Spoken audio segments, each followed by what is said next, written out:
Good afternoon, everyone. Welcome to the regular council meeting of Tuesday, April 22nd. Hope you all had a wonderful Easter time, time at Easter with family and friends. I've got a few opening comments. First off, Tom, you've got one? Yes, Your Worship. As people may have noticed, we are in the midst of a federal election. And we have the candidates for the Battle River Crowfoot riding in BCF on Thursday at 6:30. So everyone is invited to come out and see the candidates, and of course, make sure that you vote. Thank you, Tom. And I would like to announce that a special meeting of council will be held on Tuesday, April 29th at 4:30. This meeting has been called in accordance with Section 194 of the Municipal Government Act for the purpose of reviewing and approving the town's audited financial statements for the fiscal year ending December 31st, 2024. This meeting is open to the public, so if you'd like to attend, you're welcome. Otherwise, it'll be online as well. Okay, and finally, I'd just like to remind everybody it's Earth Day today. If you have time over the evening, or remember, every day is Earth Day, just help us keep the valley clean. Thank you to the numerous amount of volunteers that have been out there. I heard today there was a whole bunch of different groups, so thank you so much for taking part and keeping our valley beautiful. All right, any additions to the agenda? Can I get a motion to adopt the agenda as presented, please? Tony? I move that council adopt the agenda for the April 22, 2025 regular council meeting as presented. Seconder, please. Stephanie? All in favor? Carried. Can I get a motion to accept the regular council minutes of April 7th, please? Patrick?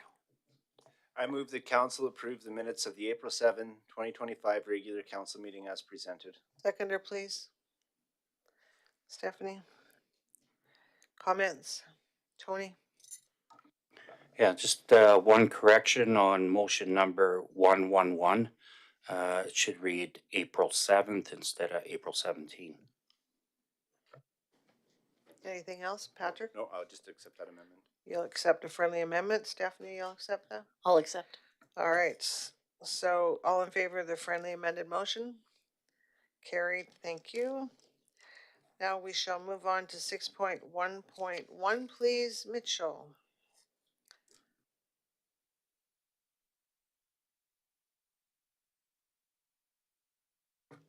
Good evening, Your Worship and Council. I have before you today RFD for the amendment of the amending bylaw number 17.25. On April 7th, 2025, bylaw 17.25 was presented and received first and second reading from council. Bylaw 17.25 is intended to amend bylaw 04.21. That's the council and committee procedure bylaw. It's intended to add provisions related to electronic public hearings, which will be added as section 14 of the bylaw. These changes came about as a result of Municipal Affairs Statutes Amendment Act 2024, which requires that we hold public hearings pertaining to planning and development electronically as of April 30th, 2025. Administration believes that additional revisions to bylaw 04.21 are necessary at this time. As we were going through it, we recognized a couple of areas that require improvement. However, due to the deadline of April 30th, 2025, administration is not prepared as of yet to make these amendments. Therefore, we are proposing that this bylaw number 17.25 go forward as intended, and that additional amendments to the council and committee procedure bylaw come to council later this summer. Administration is hoping to bring additional amendments. Oh, sorry, I already said that. Later this summer. There were no recommended changes from the meeting on April 7th, 2025. Therefore, administration is recommending that bylaw 17.25 receive third and final reading as presented. Once bylaw 17.25 is passed, the municipal website will be updated to reflect the changes to the procedure bylaw. The updated webpage will include additional information on what a public hearing is, how to attend a public hearing, how to register for a public hearing, and other public hearing procedures and rules of conduct. Additionally, we're looking at creating a web form to ease the process of registering presenters and providing additional information on upcoming public hearings to the page. Thank you so much. Thank you. Can I get a motion, please? Stephanie? I move the council give third and final reading to bylaw number 17.25, amending bylaw for bylaw number 04.21 as presented. Seconder, please. Tony, comments, please. Tom? So I don't understand, why don't we just delay it until it's all totally 100% finished? So in the Municipal Affairs Statutes Amendment Act 2024, we are required to have something in our procedure bylaw as of April 30th, 2025, that requires us to hold public hearings related to development and planning electronically as well as in person. Anybody else? Patrick?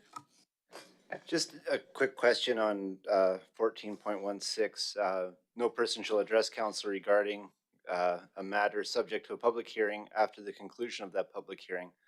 I've seen in other councils, this is almost acts as a, well, it's perceived as a gag order that once that you're not to talk to any residents about anything that had been said there.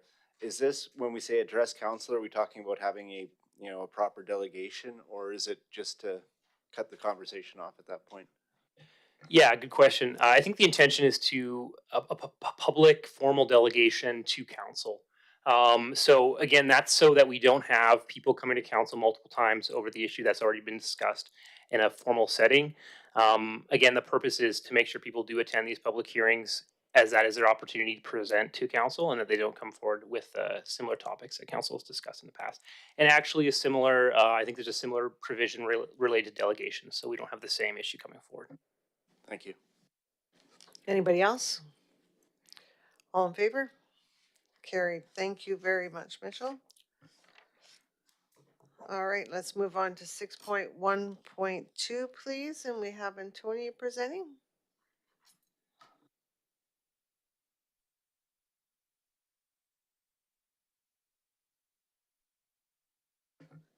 Thank you, Your Worship and Council, for having me this afternoon. My name's Antonia. I'm the Development Officer here for the town.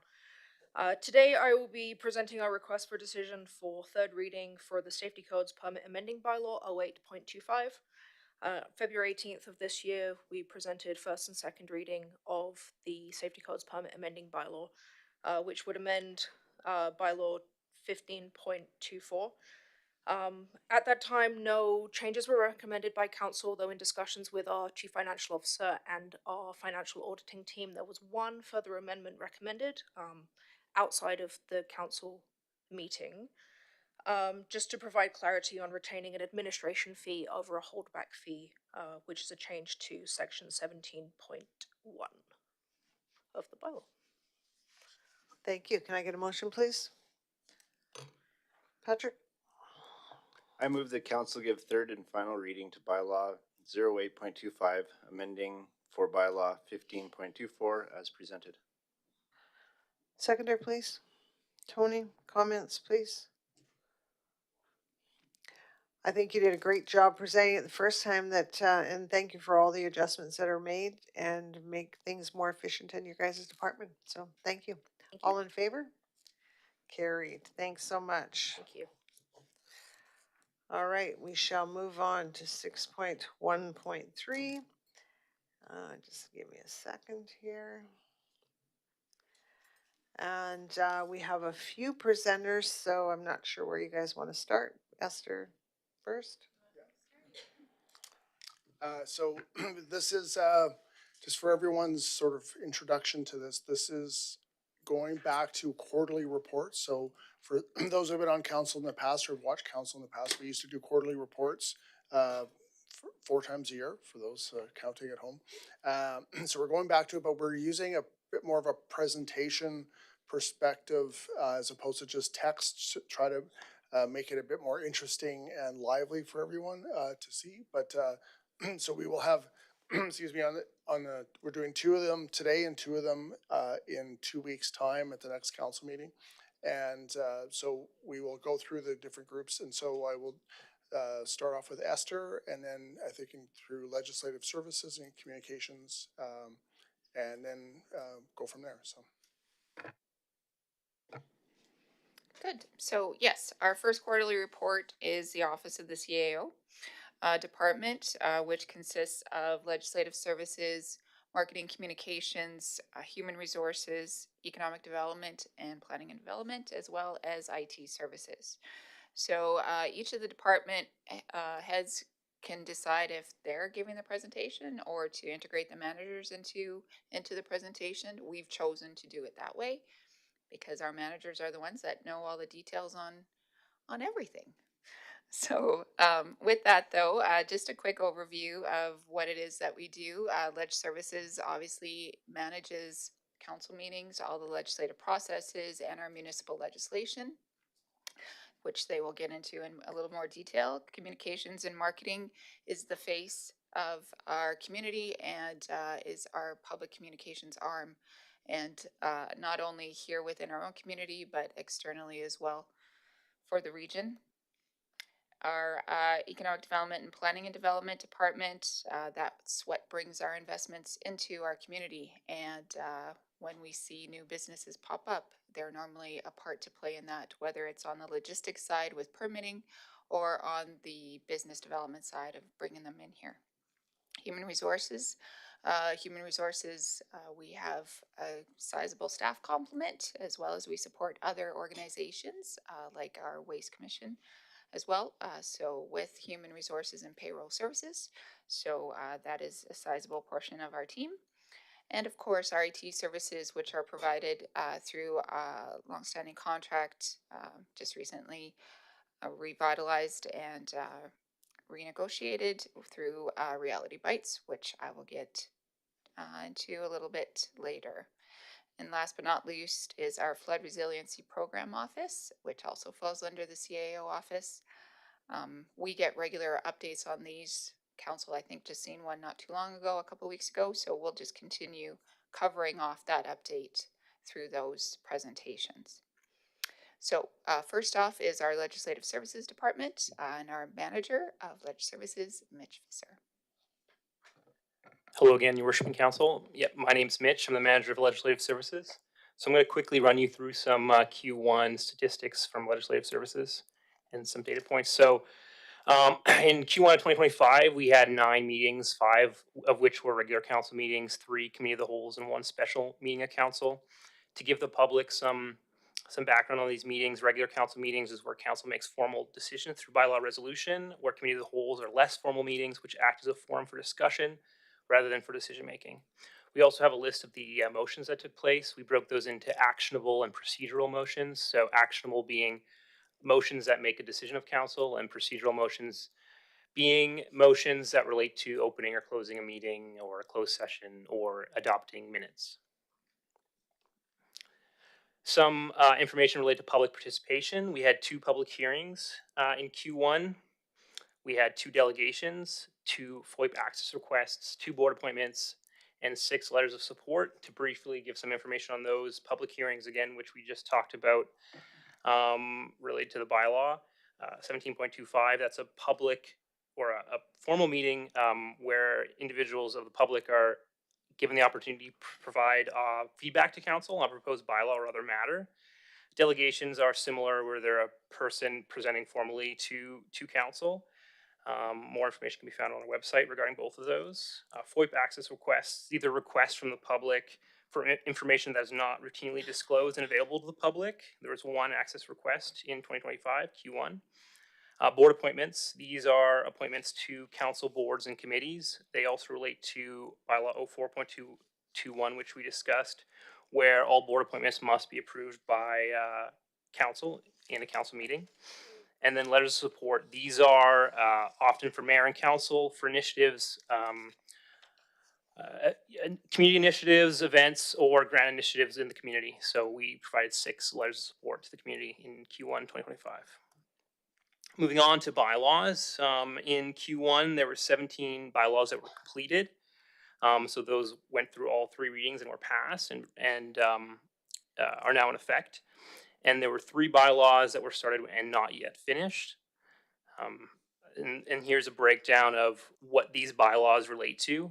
So you can see primarily related to land, but also quite a lot of other functions. Compared to Q1 2024, we had a lot more bylaws that relate to changing some of the processes or actual laws rather than just land bylaws related to the flood program. So that's interesting to see. And policies, there are two types of policies: council policies and administrative policies. Council policies relate to something broader, have implications for the general public in the community, and therefore have to be approved by council. Administrative policies generally deal with internal processes of staff and therefore approved by the CAO. In Q1 2025, we had one council policy that was approved by council, and that was the council remuneration policy. Now, quickly to go over some major projects that are taking place in legislative services. The first one relates to the municipal election, which is going to be a large role for the Legislative Services Department in 2025. So we're 75% through our March campaign. So we've been advertising thanks to the help from Communications Department. We've been trying to provide information to the public about the nomination period, letting the public know that it's now open and they're eligible to apply or run as a candidate. Also directed them to the municipal website where we have additional information. We have a couple other campaigns that will be running throughout the 2025 municipal election period. So, for example, the registration campaign, it's going to deal with encouraging residents to register to vote in the municipal election via voterlink.ab.ca. Changes to provincial legislation mean that residents will need to register to vote in the 2025 municipal election as opposed to prior years. And so we're going to be providing information on that. So again, if anybody's listening, that's www.voterlink.ab.ca. Following that, we also have an election worker campaign where we'll be hiring election workers for the election. We usually hire about 30 or so election workers. And that involves the creation of election worker webpage, a handbook, advertising materials, and generally some training sessions for staff as well. Moving into the August campaign, we're going to be focusing more on, again, letting individuals know about the nomination period, which ends September 22nd, 2025 at noon. And that will also include some statutory advertising requirements that are required in accordance with the MGA. And then the election campaign is going to be focusing on, again, some of those statutory advertising requirements.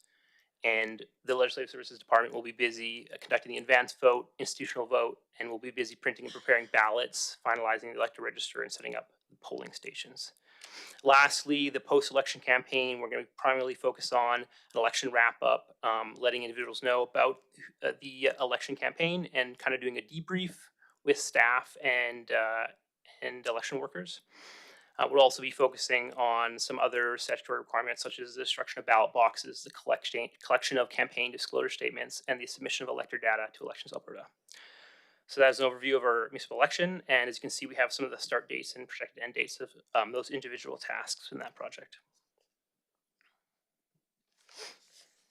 Moving on to legislation review.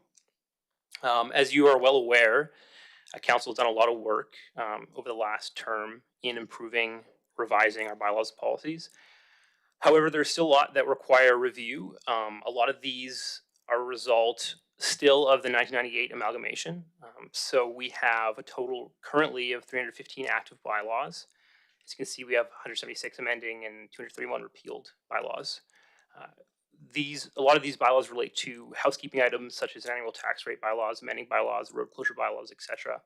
Many do not, and we are planning to go through and do a deeper review of all our current bylaws and policies, and to create a list of bylaws and policies with recommended actions for each department.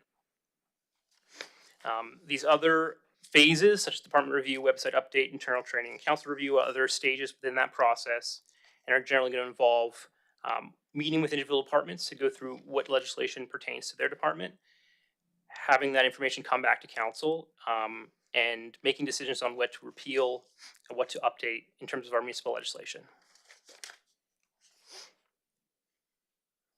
Sorry, I missed this records management section. I'll go over this quickly. The records management project, we're going to be focusing on providing an updated record retention and disposition schedule. The project involves, so a record retention and disposition bylaw, I should clarify, it's required under section 214 of the MGA that each municipality must pass bylaw respecting the destruction of other records and documents that pertain to the municipality. Record retention disposition schedule essentially is a framework for a lot of records management within the municipality.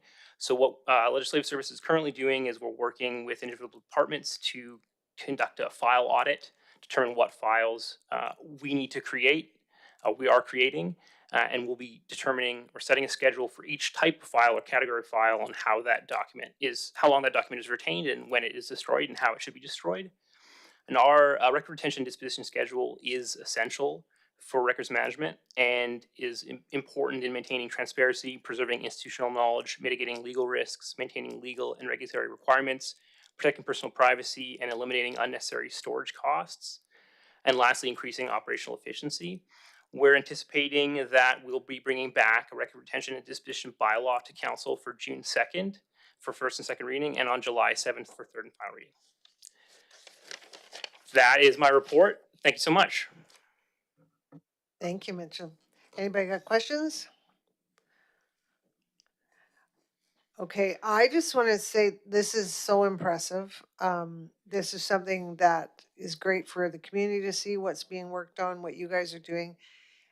I know that over the past 7 years, we've probably rewritten how many 200 plus bylaws, and it's wonderful going forward that you'll actually be able to track that, and you can already see the momentum that you guys have already starting in 25 at 17 completed versus 3 last year. So and 9 started, 3 started this year. So, it's great to get us out of the archaic typewriter um, time of life. So thanks so much for all of you for your work on that.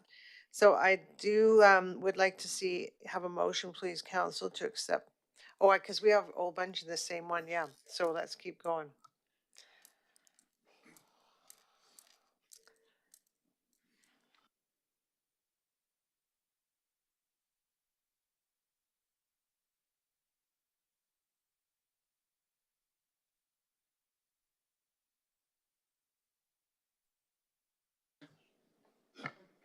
Hello, Mayor and Council. My name is Erica Crocker. I'm the Communications Officer for the town of Drumheller. So I'm here to proudly show off our first quarter report for 2025. For the listening public, I've returned from a 18-month maternity leave mid-June last year. So to give a quick highlight, I am responsible for the communication needs of over 20 decision makers within our organization. Never all at the same time, but never none. It's fast paced, it's creative, it can be high pressure, but overall it's a really fun position to be involved in for the community. For communication stats, certainly have seen a lot of growth comparatively between Q1 24 and Q1 25. 60% more activity on web releases or media releases and web posts comparatively to the first quarter of 24, and about 22% more activity on our social media platforms. Recently, we've integrated a new communications piece through the Legislative Services Department, and that's our council highlights document where we share the snippets of the council activity from the Monday, whether it be the regular council meeting or the committee of the whole or special council meeting. And within that, we've also had 22 media relation events, most of them surrounding the recent dinosaur activity with the world's largest dinosaur and Tyra.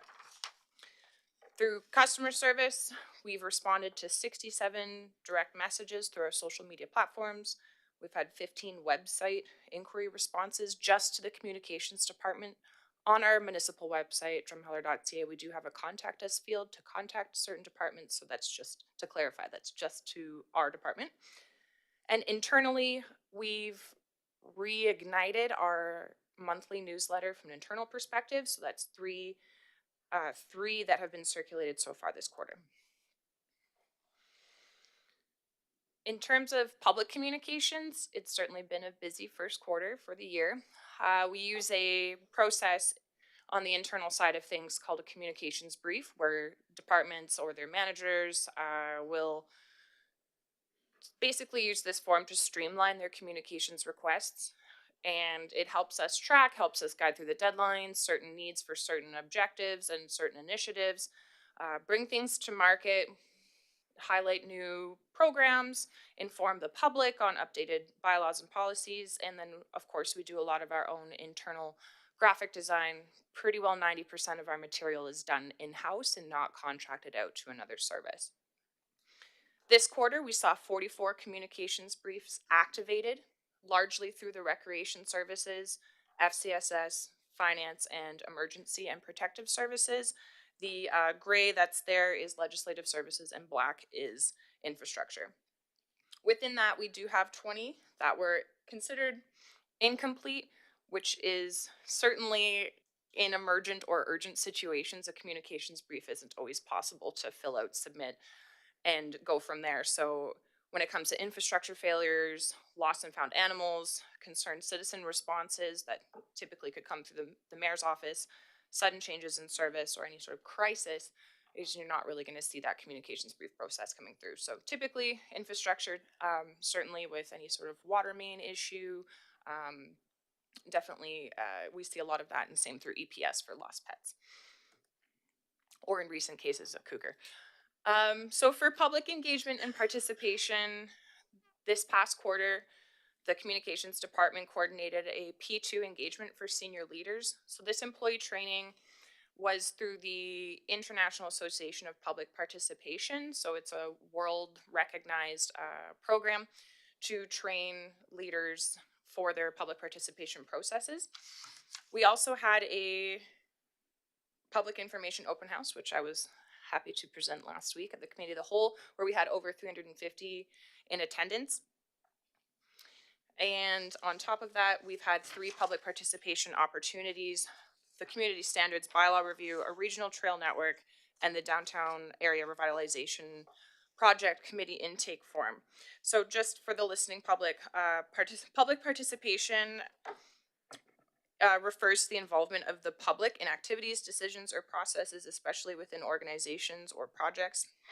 Through that process, we seek to engage individuals or groups whose concerns, needs, or values may be affected by the decision or action. This involvement can range from providing feedback directly to the participating decision makers, aiming to ensure that the public input is considered in those decision making. So the town, we have improved our public participation greatly over the years, and we are excited to be redeveloping our policy to support our department's success in that area. So, and just to touch on some of the policy and procedure updates, currently reviewing the public participation policy.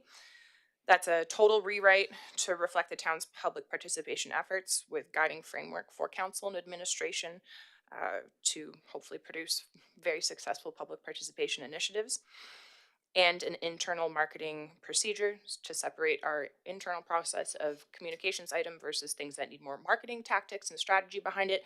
So those are 2 processes that have started in the first quarter and are slated to go to the directors, hopefully early Q2. So within that, we've had a few integrated or major marketing campaigns within our first quarter.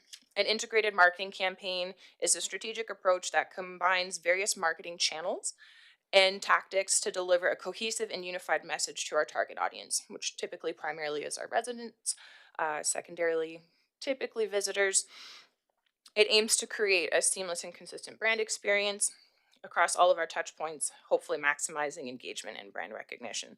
So many of our communication items that come through the communications department definitely have an integrated component to it. However, the ones that I've listed here, the public information open house, the 2025 municipal election, the first phase of our 6-phase campaign, Chainsaw Wizards, the recreation membership drive, as well as our community standards bylaw. I've listed these because these were far more heavily involved in terms of different marketing communications tactics. Hold on, I lost my train of thought on my paper here. Okay.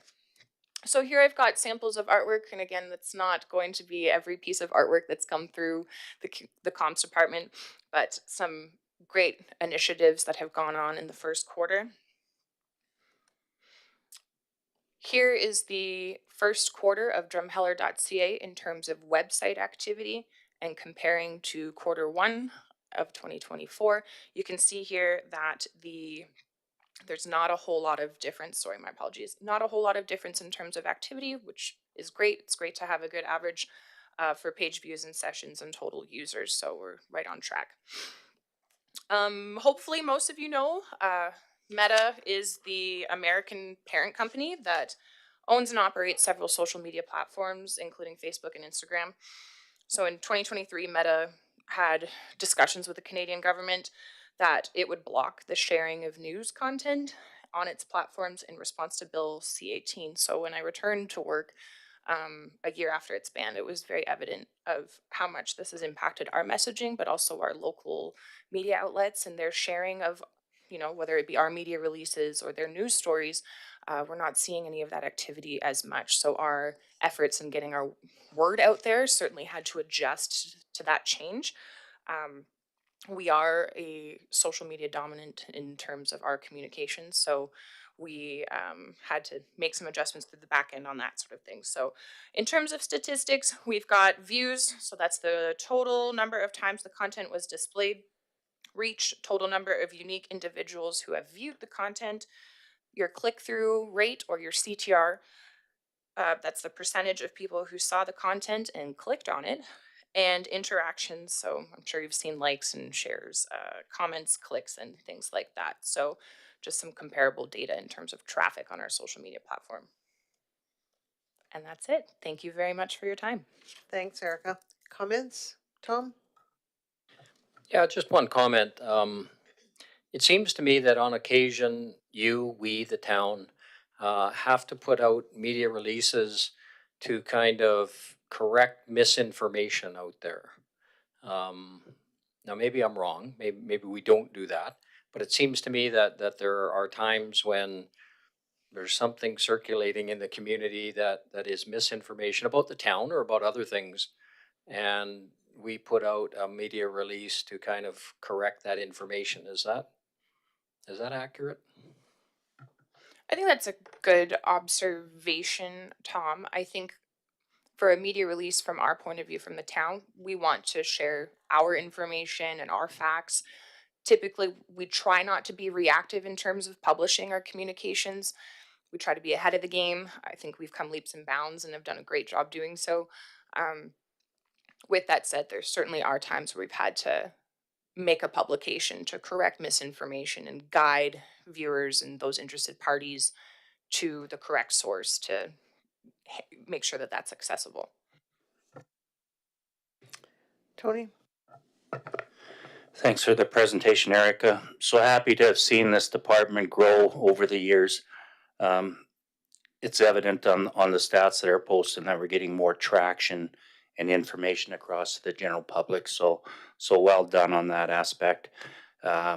Just for the listening public, if you're not seeing half of these, if you're liking the town page, you will see a lot of them.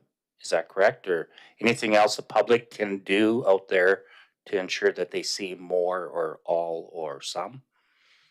Certainly liking our social media pages or following them. Definitely, we do update our website with content as it becomes available. We do share with our local news sources to share on their platforms as well. We have digital signage at our recreation facilities, but also work with one of our local businesses to share those same digital messaging at their where they have those installations. We participate on a weekly talk show for 2 minutes on the town. I know our recreation department is great at getting posters out there and having their staff trained in sort of cross promoting certain items. So you'd have to be actively tuning out, in my opinion. But we definitely exercise a lot of different tactics and more than I've just listed now. Anybody else? Well done. Again, I echo Tony's comments. You guys have come leaps and bounds from where we were 7 years ago, so thank you for that. I just want to, I know it's going to come up about this voterlink.ab.ca, and I did try it, and you can if you can ask if you're already a voter, you can just put in your name, address, or name, birth date, and postal code, and it automatically said I was registered. So it took me like less than 7 seconds. So just so people don't panic and think that they have to start all over again, just go check it. And 99% of the time, if you're already voted in the municipality or the province, you should be okay. But just want to clarify that because I think that's going to come back. And that'll be a communications thing for you. I love the fact that we're getting consistent visits on the website. That, and again, the redo of the website a few years back has been incredible, and I know that you guys are constantly updating it. So, again, thank you for all the work. It's just so much easier when the information is out ahead of the game. Thanks, Erica, and thanks to everybody that works with you, Francisco. And all right, so next we have Reg, Economic Development. Good evening, Your Worship and Council. Thank you so much for having me. My name is Reg Johnston. I'm the Manager of Economic Development. I'm just going to send you through some of our key performance indicators for the quarter. To start off with, we're going to look at some just business development wins that we've had in the community. Again, another strong quarter. I know I was up here a few months back talking about 2024 and how great it went, and the first quarter of this year has gone well too. First of all, we had 6 new businesses in the quarter, which is a great number. We had one major renovation downtown, which is Reality Bites. I think many people in town know about it already, but that's what 30,000 square feet being absorbed in downtown is great for the community. We sold 2 parcels of land. One we're about to remove conditions on. Well, actually, by now the conditions have been lifted. And then in addition to these wins, we've worked with our partners who are all listed there. Oh, I don't see it on the, I'll mention them anyways. Travel Drumheller, Community Futures, the Chamber, MH Enterprises, and we contacted over 350 companies to serve and got 100 surveys returned to us so that we could see what the issues were within the community and the businesses. And that full report of the business needs survey will be available in the second quarter, and we will present that. Reg, sorry to interject. Yeah. I'm not sure who it is. Is it Reg that you're controlling the slide deck? Yeah, so it's not updating perfectly on time. Yeah. Okay, because we're all still seeing your.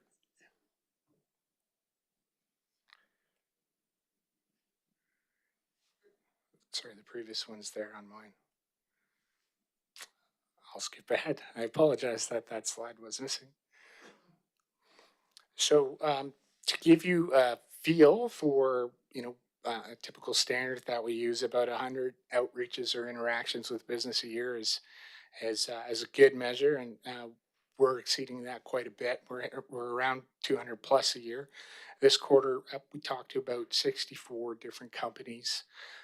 The intention of this graph is just to show you that about 80% of your growth in your community should come from businesses that already are here.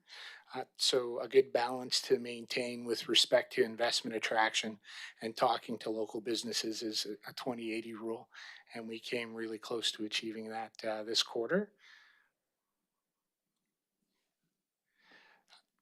The next slide that hopefully will come up is those same leads. We broke it up into how many we met in person, just to show you the quality of our interactions with businesses. Unfortunately, it's not coming up. One second.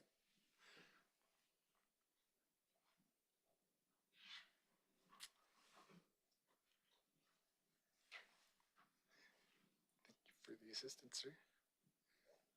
So you going left and right, right? Yeah.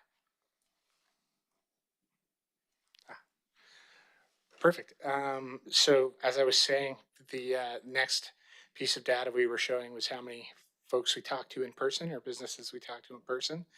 And that's pretty good, quality with respect to, but 1 in 5 we managed to actually bring to the community or see them in person. Through the housing strategy, we've been asked to focus on housing developers and home builders, not just commercial and industrial real estate. And we've achieved that. So about 20% or 1 in 5 of our interactions with business are actually developers. And then about 60% of our in-person meetings are developer focused too. So we've made a lot of good traction with home builders.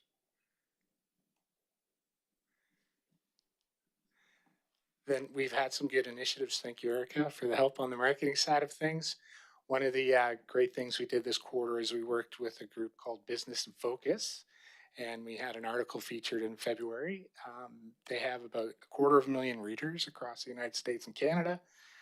Vice President, C-suite type folks that got to get some great messaging on the town, as well as we've updated the Invest in Drumheller economic development portion of the website, which looks great now. Lastly, there we've done a lot of film activity this year. It's actually started quite early. We have 2 that have aired so far. So that's Canada's Ultimate Challenge that you can see on CBC, their second episode, and The Order is also available for streaming. We issued 1 permit in the quarter, had 7 leads, 2 decided not to proceed, and 5 are in progress. So it's been a busy quarter on the film side of things. On the administrative side of things, this is a lot of work where Mitch helps us. We've updated the Development Authority bylaw, updated the safety codes fee schedule, and so all our safety codes fees became active April 1st. That was also a result of awarding the safety codes service contract. We updated the bylaw and did 3rd reading this evening, so thank you for that. And then as well, we've also completed an audit with respect to our safety code service. All the work on our end is completed. We're just awaiting the auditor's report. Here's some of our statistics for the development permit side of things. So that's Antonia that was here with us this evening. Last year, when we did our year in review, I pointed out that we had, the busiest year on record for the previous 5 years. We've had 1 permit less in the quarter than we did last year. But if you look at the other permitting activities, like on the enforcement side of things and on the compliance certificate side of things, we've been very active this quarter still. And then next is our safety codes permits. And you can see, looking at the total safety codes permits at the bottom of the page, that we are outpacing the first quarter of last year as well. So again, our safety codes permit side of things are still very busy and outpacing last year.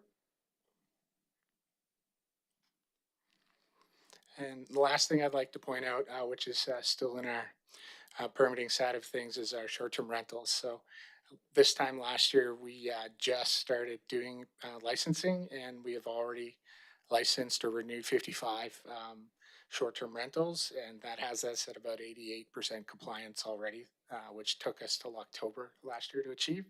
So we're in good shape on that side of things. We hosted 5 municipal planning commission meetings in the quarter, and there's been no subdivision activity. But that's the major performance indicators in our group so far this year. Thanks, Reg. Comments? Anyone?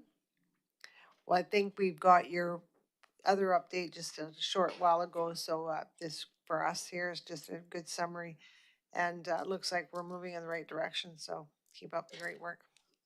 Thank you. Thank you. Okay, next, Esther.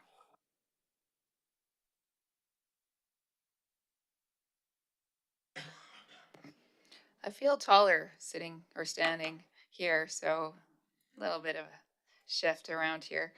Our manager of human resources is away on vacation, and so I'll be just presenting her information for everyone today. So human resources statistics, we have a total labor count this quarter of 155 staff. Of those, we have 106 are active employees. This includes full-time, part-time, casuals. We have 38 complement in our fire department, our 7 counselors, and we currently have 4 employees on leave. Our recruitment this quarter has been quite active. Our KPI targets is to have a time to hire of approximately 40 days or less. So this quarter, we've managed to hit 32.7 days. Last year, same quarter was 34.5 days. This year, our seasonal hire program was kicked off in quarter 1. And where we stand right now is 13 filled, 5 are on hold, pending council direction on our aquatics, and 3 are just in process and about to be finalized. This quarter, we've seen 36 job postings posted. 21 of those were our seasonal hires. We have received just under 500 applicants through our online portal system, and we have completed 17 employment offers.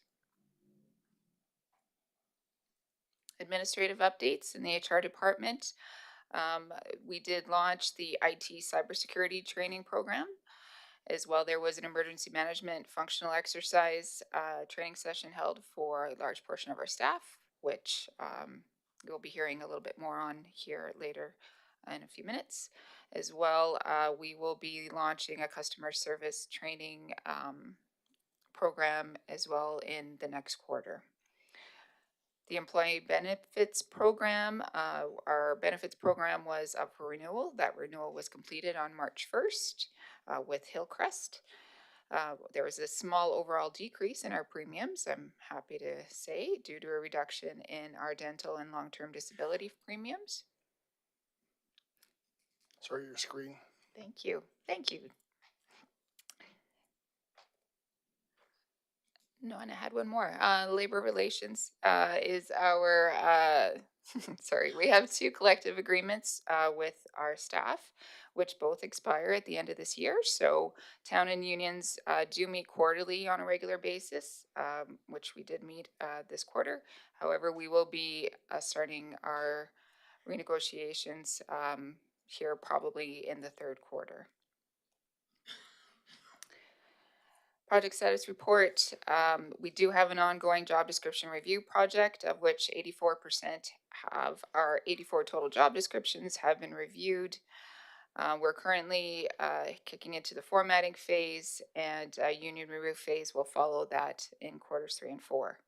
We are also looking at procuring our new human resources management system coming later on in this year. And we will be continuing our updates to our policies. Recently, we've just completed our onboarding and orientation procedures update, which will be launched next quarter. Any questions on human resources? Anybody?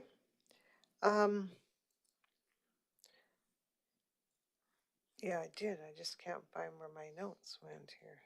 I'll find it. I'll ask it after. Thanks. Sounds good. Okay, I'll move on to information technology. And this is just a few KPIs provided to us by Reality Bites.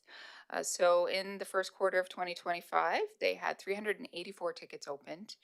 357 of those have been closed, and they have an average resolution time of approximately 47 minutes.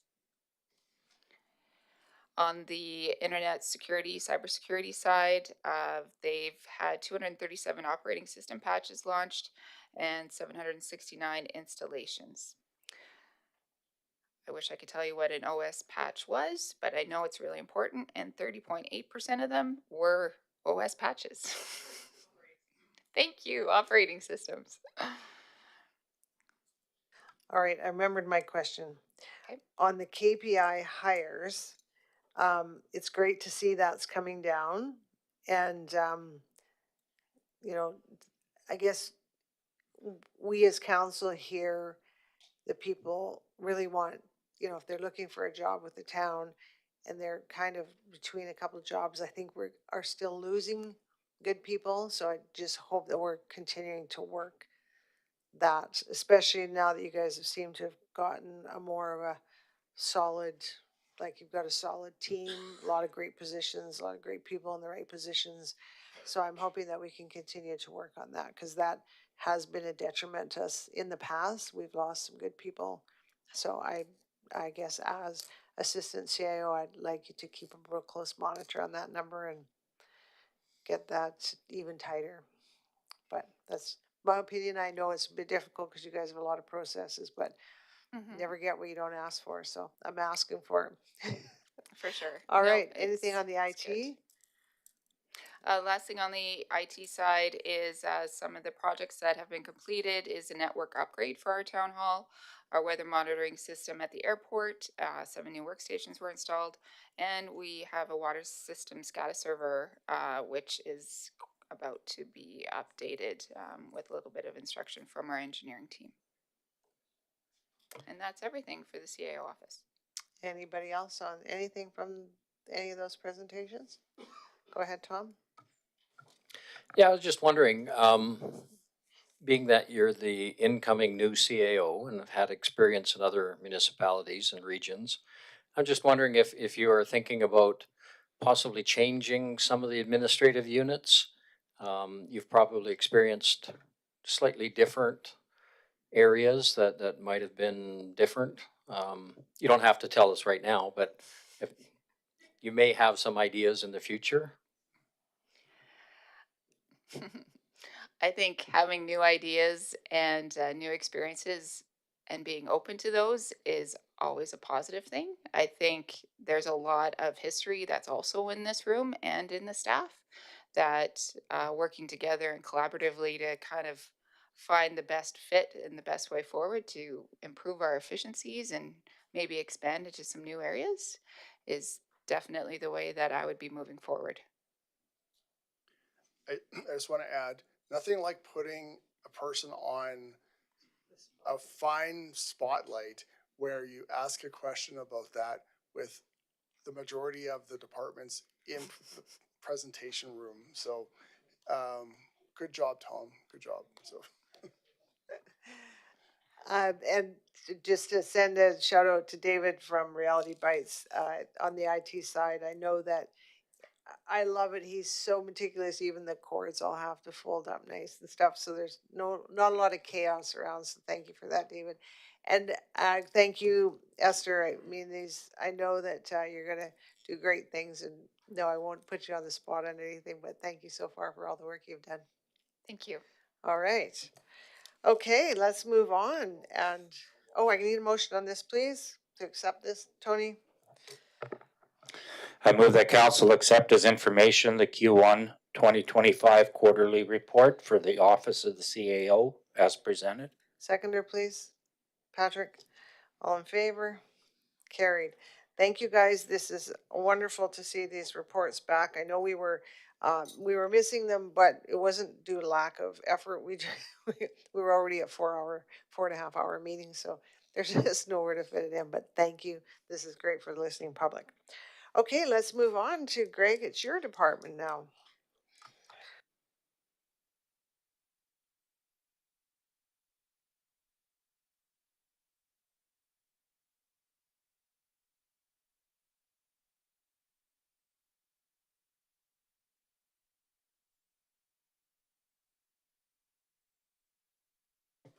Good evening, Your Worship and Council. My name is Greg Peters. I'm Technical Services Director for the town of Drumheller. This quarter, as the CA's office did, I will call upon the managers present, the municipal enforcement manager and the fire chief to present some parts of the report here in due course as we move through it. Members of my department, the fire department, come to work every day with safety on our minds and how do we serve the public, as well as we're committed to the health and safety of town employees and putting more effort in that area moving forward. Throughout the first quarter, the EPS combined members responded to dozens of calls for service regarding public safety, emergency situations as well. We're working through some capital projects and other initiatives related to the functions of our department on the go right now. Municipal Enforcement Manager Trent will step forward and speak to our enforcement matters.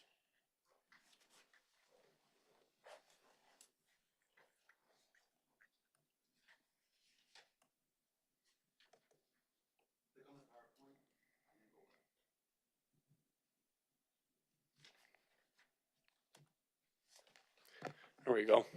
I do feel tall up here. Good evening, Your Worship and Council. My name is Trent Kier. I'm the Manager of Municipal Enforcement. Tonight, I will be providing both council and the public at large with an update on enforcement activities undertaken in Q1. Our department continues to take pride in providing a diverse enforcement service that responds to a variety of concerns throughout the community. We'll always strive to resolve public complaints in a timely manner and provide a reasonable and defensible response rooted in statutory law. To begin, I shall offer some summative statistics related to calls for service. So in the first quarter, enforcement responded to 166 new investigations. As the graph before us clearly demonstrates, snow and ice conditions generate high complaint volume during the winter. Roughly half of our new investigations were related to sidewalk clearing or improper placement of snow on town roadways. The rest of the complaints fairly diverse. Community standards related calls, while are undoubtedly recognized as high priority of this council, are slower and less frequent during the winter months. Quite frankly, it's harder to implore property maintenance on people when it's minus 20 out. So there were 21 new investigations undertaken under the authority of the Community Standards Bylaw, with 2 charges being laid, one for nuisance noise and one for a garbage related matter. Now, other communities in Alberta have been stepping back from animal control responsibilities in recent years. I'm not sure if council is aware of this, but 3 of our 4 surrounding counties actually no longer pick up strays, and the only surrounding county that does still pick up strays contracts it out to a third service. So we continue to step up in this area. 22 calls for service related to animals were responded to, with 5 charges being laid under the Responsible Pet Ownership Bylaw. Between the Traffic Safety Act, the Traffic Bylaw, and the Use of Highways and Rules of Road Regulation, we responded to 35 different vehicle-related matters. 15 can be described as parking violations. 19 violation tickets were issued this quarter, mostly in relation to speed. However, illegal U-turns, distracted driving, were other issues we encountered, and we did serve 1 mandatory court summons for operation of an uninsured motor vehicle. 6 complaints fell under the category of land use bylaw or other generic public concerns. Now, additionally, we continue to actively monitor 18 different investigations that originated outside of this quarter. All of these files are related to the Community Standards Bylaw and are files where you get compliance over a longer term period. Building repairs, tearing down an old fence, building a screen around a waste bin on the tourism corridor, these type of files. We monitored 18 of those and will continue to do so. Another interesting statistic the council may be interested to hear is that even in the coldest winter months, paid parking is still generating some modest revenue. Numbers are always a little bit behind with paid parking. So I can only present for January and February, and these months earned a final net of $827. In my opinion, not bad for some passive income earned through a little bit of signage out there in minus 20 weather. Small number compared to a lot of the numbers discussed in this room, but worth noting nonetheless. There are some other noteworthy events that enforcement participated in the first quarter. Firstly, we launched a public opinion survey regarding community standards related issues. The survey was held online for 4 weeks and we got 311 responses, so not a bad turnout to that. Now, in addition to this survey being online, we also did supplement the engagement with some in-person sessions as well. We are obviously at the town open house on March 5th and had several conversations with members of the community and received, I'd say, generally a very positive response. Additionally, we attended a downtown Community Business Association meeting. Sorry, your slides aren't keeping up with your talking. Oh, shoot. Thanks, Daryl. Oh, no, I'm too far. I got the correct slide on my screen, so I see what Reg was saying earlier.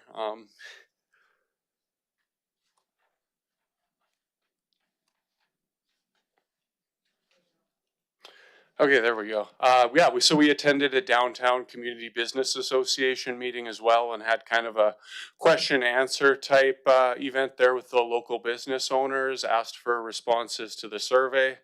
And then lastly for that, we had some informal engagement sessions at Black Mountain Roasters. We hung out for the afternoon, had some coffee with some residents, discussed the survey, discussed the bylaw update.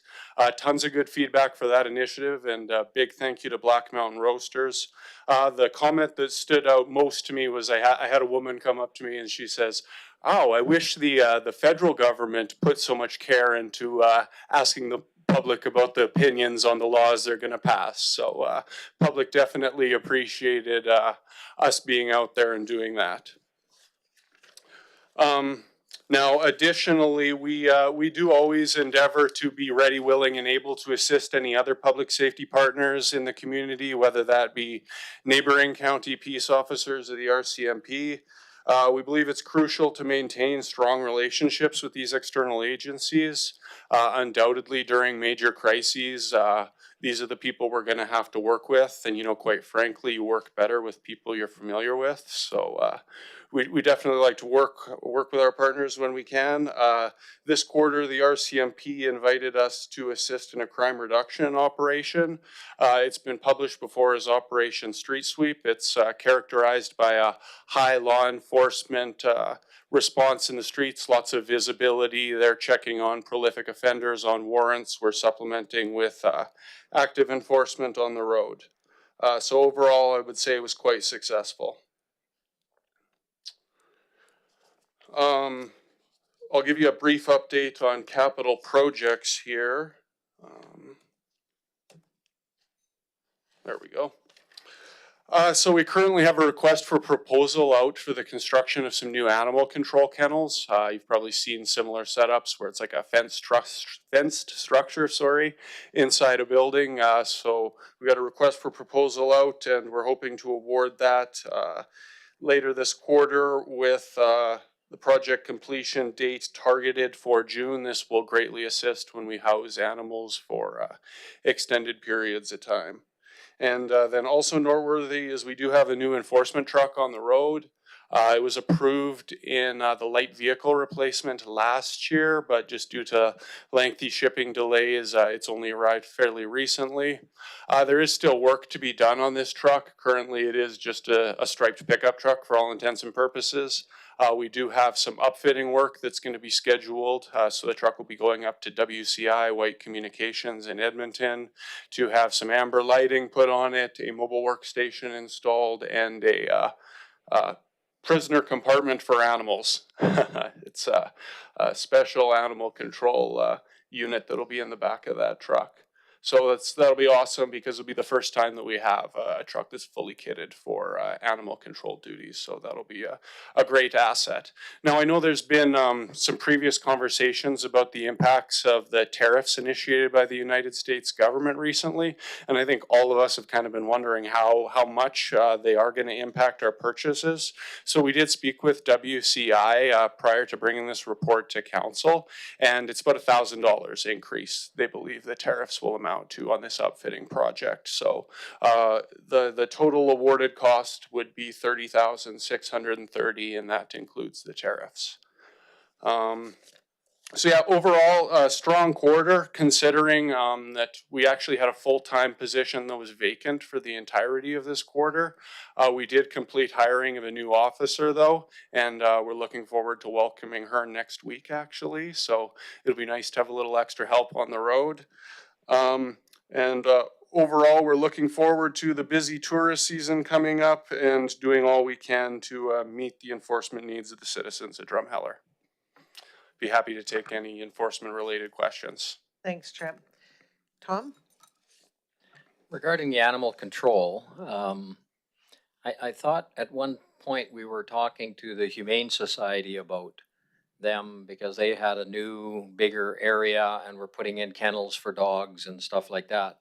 So that is not feasible or? So prior to putting in $20,000 into the capital budget that we brought before council this year, we did reach out to the Humane Society in hopes to develop a deeper partnership where we could use the facility for housing of animals and kind of work together more. We had a lengthy discussion, probably an hour over coffee, and afterwards, we're served a letter that says the Humane Society can't hold kennel space and isn't willing to enter any more of a partnership with the town. So we had no choice but to move forward with construction of our own kennels, and we were quite disappointed with this result. Yeah, just one other question. This was brought up to me, and I told the person that I would bring it up. Now that we are entering into tourist season and we have the bridge under construction, I was asked if there was any possibility that town bylaw people could monitor some of the aberrant behavior that we are starting to see there. Yeah, you know, that's certainly a busy area, and the bridge construction people have done a really good job of keeping all emergency services apprised of their activities over there. They have a special setup that if you pull up to the light and give a little wail of the siren, it'll actually stop all traffic and give a period for an emergency vehicle to cross the bridge. I believe they've had the fire chief out, they've had us out, so they're definitely willing to work with people. I know that we did there were some changes with light timing there last year. We're gonna definitely speak with them about doing that again this year. I heard it was a little bit backed up this weekend, but not too bad. But that's still pretty early in the year to be finding it backed up. But yeah, absolutely, we can monitor that area. Anybody else? Patrick? I was just hoping you could comment a little bit about the numbers, 166 investigations and 26 violations.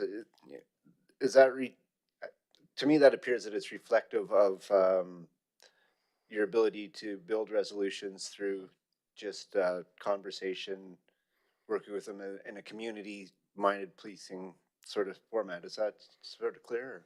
Yeah, I really appreciate that you interpret those statistics that way, Pat, because that is something we do pride ourselves on, is working towards voluntary compliance always. We do want to work with our citizens, and we really do appreciate that a lot of the things that we are asking for take time, take work, and take expenses. And we're willing to work with people as long as people are willing to work with us. Unfortunately, sometimes fines do have to be issued, but yeah, absolutely. We like to work with people because those relationships in the community are important. Anybody else? I have a question. Go ahead. What's an example of an illegal U-turn in the downtown area? Is that where if you were driving south on Center Street, but then did a U-turn to pull into a northbound parking spot? So I always say that the only legal place that you can make an U-turn is where intersections connect, where you're actually at two intersecting roadways, or you are at a place where it says there's a traffic control device or a sign that says U-turns are permitted in this location. So if you're crossing a solid line downtown, that would be an illegal U-turn. Another location that's prohibited U-turns is on a hill when you're close to a crest. Obvious safety issues there. Someone's coming over top and might not be able to see oncoming traffic. So. And then follow up, you just mentioned the solid line. So if you were turning into Valley Plaza going northbound on 2nd Street West, Valley Plaza is where Pizza Hut is. I'd say coffee shop because you're familiar with coffee, but not that. You mentioned it twice, so. But so if you turned left before the intersection, which is a default, there's an intersection, there's an opening there. Is that a traffic infraction? You know, Daryl, I'm having a hard time picturing what you're telling me right now. So you're traveling northbound on 2nd Street West. Yes. Which is also the highway that goes across the bridge. So you're coming northbound and you want to turn into Pizza Hut, for instance. So there is two ways to turn in. You can turn in at the opening. There's an approach into the Pizza Hut, and then obviously at the intersection of 3rd Ave. The approach crosses a solid yellow line. Is that a traffic infraction? Ideally, there would be a gap in the solid line there. I would say the optimal location to turn would be the light, given the way that roadway is set up. We wouldn't construe that as an illegal U-turn, and as long as it was done safely, we wouldn't I'm stop that thinking illegal vehicle. turn, and I've heard that people have been ticketed for doing that, so I just was curious about that. If people were ticketed for that infraction, it certainly wasn't our department. Put it on the spot. Anybody else? Okay, I just wanted to thank you and everybody for your efforts in community standards bylaw. I literally get residents who live beside somebody who didn't look after their property are so grateful that you guys are monitoring and you literally go up down streets and it's not like you're just picking on people. It's if it's happening, everybody in the area is targeted. So thank you for that because you've literally raised the standards in our community. And I cannot tell you enough how grateful the people are for you helping them because it's hard for people to report their neighbor. But when it's addressed directly by your department, is well received and well appreciated. So thank you for that and keep it up. Thank you, Your Worship. Thank you. Okay. Greg. I just want to follow up on the conversation that's had with two councillors. Something going on at the bridge. It's unlikely we would be present when that is going on, but we can certainly follow up on it, investigate on its merits like we would anything else. There are some things that happen that are untoward. A lot of times forbearance and kindness works, just merging traffic at the terribly busy times. Like end of the day, the other day regarding a wild animal alarming St. Anthony's School, I spent considerable time up on the hill behind Quad Rock and on the way back, traffic that was heading south and merging on Highway 9 to go across the bridge was literally backed up to the turn at the hospital to 9th Street Northwest. And a lot of times, as I said, just a little kindness and a little forbearance of people just hanging on, letting somebody else merge goes a long way. Now, we don't often see that. But if things don't happen in front of us, we would certainly follow up if someone was to call us, with us or the RCMP, whatever would be applicable, but they should be followed up on. And further, what Councillor Kalafa said, no, everything we do doesn't involve a violation ticket. We stuck to the mantra since I've come on board of trying to educate and inform people. Sometimes we're left no other alternative to get the message across or to try to maintain a safe situation, whatever that may be, Councillor. But we do our best to provide information to make sure people understand what's going on. If at all possible and safety isn't compromised or it's not an ongoing situation, do our best to give people a chance to try to have a second look at the situation and reconsider whether it's getting along with a neighbor or whether it's something with an animal in the neighborhood or anything else. That we don't knuckle in, we don't bend over it as far as possible without surrender, but we do our best to get along and try to promote cooperation with citizens if at all possible. Just further to what on our report, health and safety continues as part of my department. We continue to try to find new ways forward to try to reach and communicate with staff.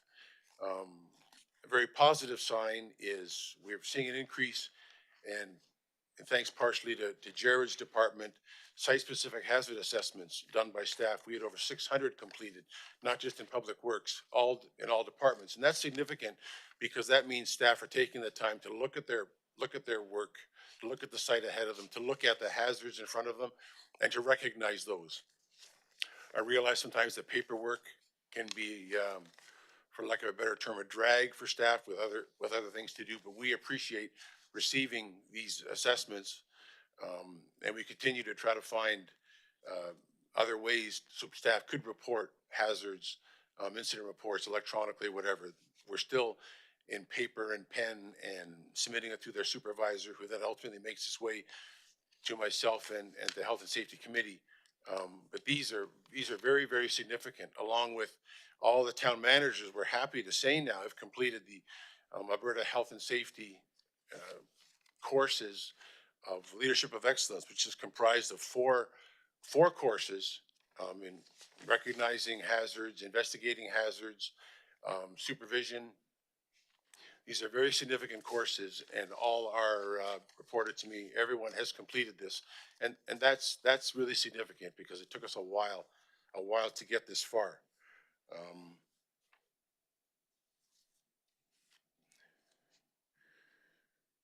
As I said, we still are augmenting training where possible, pushing staff into courses that they may need or brought to our attention that they need to better do their jobs.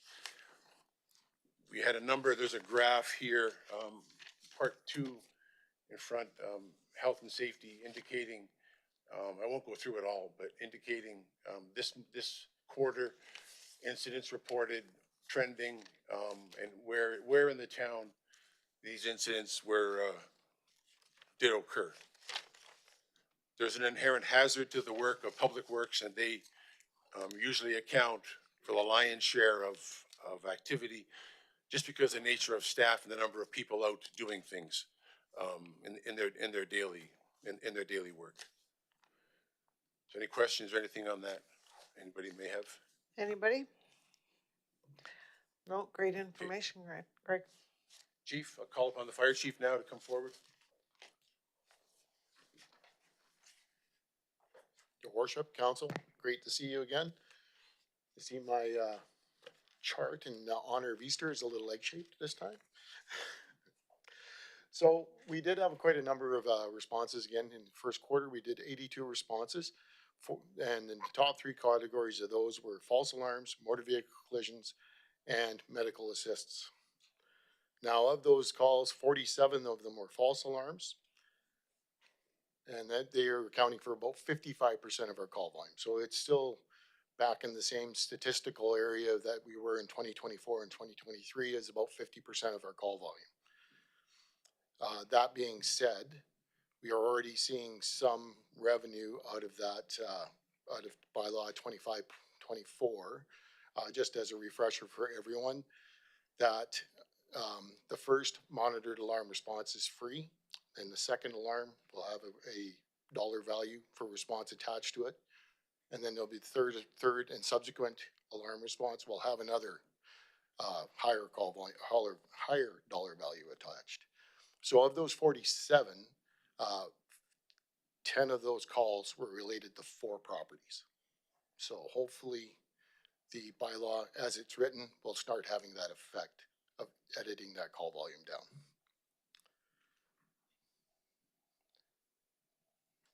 Okay.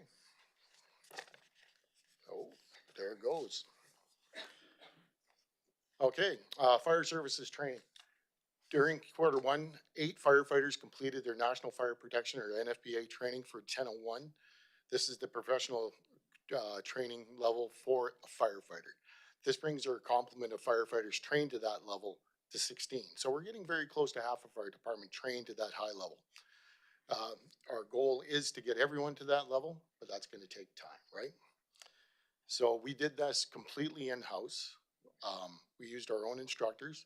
We have 6 of our own instructors, and I had the privilege of proctoring and evaluating those students, and they all did extremely well.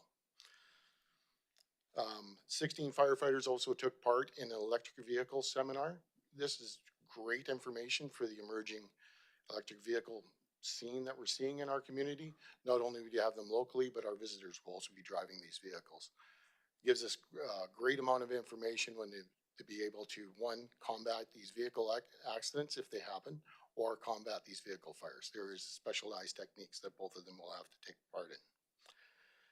One firefighter, on his own initiative and his own time, completed his National Fire Protection Level 2 Fire Officer. This is about 120 hours of his own time that he's taken to do this training. So great work on his part. And, hey, no, there we go. A little assist. Thank you, IT. So capital projects, we have been able to complete all the capital projects or have in progress all the capital projects that were, council had allowed us to move forward with. So in Q1, we did purchase the thermal imaging camera. That was, purchased and did come in under budget, luckily. And we are also, actually today, I'm sizing 9 firefighters for their turnout gear. That also did come under budget as well. So both those projects are very close to being completed or almost done. So, and that was about all I did. Questions? I like your sense of humor. Thank you. So those 47 false alarms, have any of them hit the third warning yet? Yes, 3 commercial, there's 2 commercial properties that have hit the third. That one of those commercial properties, as we go forward into this quarter, is actually up to 6 responses. So could we not contact their management, or could somebody like have a set of a meeting? Like, this is kind of a bit ridiculous if they realize the resources that they're using, the volunteer time, the equipment, like if it's not a local manager, can we go up the ladder? Like, I think it's just kind of ridiculous that somebody hasn't taken this a bit seriously. And I mean, we can find them, but there's more to this than just, it's kind of called respect. Absolutely. I have gone forward and I have spoke to the management team at that one property. And hopefully, by the sounds of it, they have purchased a new alarm panel. They're going to be installing that hopefully soon. So hopefully they've been incentivized to actually correct the problem. Yeah, because it's just unfair to the community as a whole that we're spending that much money, because there's no way they're fined equivalent to what it costs to send everybody out with all the equipment and everything else. So I think there's no way, it's not ever going to be a balancing act, and that's not our intent. Our intent is to take away the false alarms. And if we're still at these numbers, obviously they're not getting the message. There is some of that as well. So taking into account that our calendar year starts in January. So remember that first response is free to a monitored alarm, right? So over that first quarter, we're getting those one first call, right? To all these separate properties. Now we're in Q2, we're starting to see some of those properties now that are some of those habitual ones from the past are now, that's accelerating again. That's coming up to their second call or their third call, or in the one case, the 6th call. So that number hopefully will change as we go into 2026, but we're getting that message out as we go through 2025. We are only just entering into Q2. Okay, I'd like to see these, well, these are gonna present it quarterly, but honestly, this is something I think it'd be nice to see next month, what the numbers are, because this is pretty serious stuff when 47 of your calls are just fire alarms. You know, everybody's racing down here, they're flying down highways, they're putting themselves at risk. And then you get to a location and it's a false alarm. Like, it's just really unfair. Sorry, I'm very passionate about this one. As you can see, I'd love to even go have the meetings with these people because it's just wrong on every level. So I'm hoping that you're expressing that not impressed. How's that? All right. Absolutely. I share your passion for that. Our volunteer or paid on calls firefighters' time is extremely valuable. So, Well, exactly. They're being taken away from their families, their work, their other things. It's a whole different case if it's an actual fire, but when it can be prevented. I mean, we all have false alarms at some point, but having 6, that's just a little, sounds like uncare. All right. okay, Anybody else? Okay, thanks, Darian. thank you. Okay, Greg. Yeah, no further. Trying to be up here in a moment just on emergency management. Just further with the chief, he and I have also met a lot of the calls now for the department are medical first responder calls meant to augment and support AHS. And people have heard stories of delayed ambulances and red zones and stuff like that.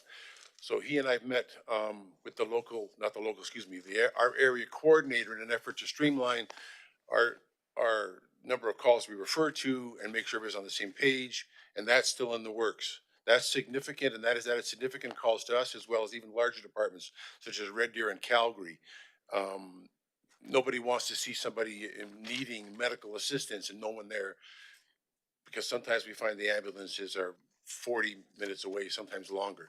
So something has to be done, and we are doing our best to do it. But that's a significant amount of time being taken by the department, and we are working on streamlining, addressing, making sure everybody's holding their end up as part of that program. That's a significant part of our work right now as well. Yeah, and just to echo that, I mean, previous council, we approved that first medical responders, you know, based on direction from the fire department.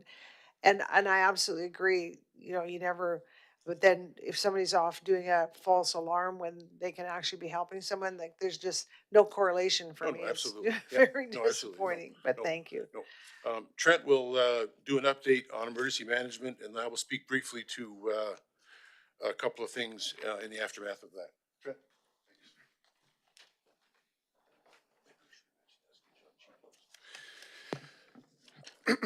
So when you mention emergency management, rightfully so, the first thing that might come to your mind is an image of the fire chief or a paramedic or a law enforcement officer.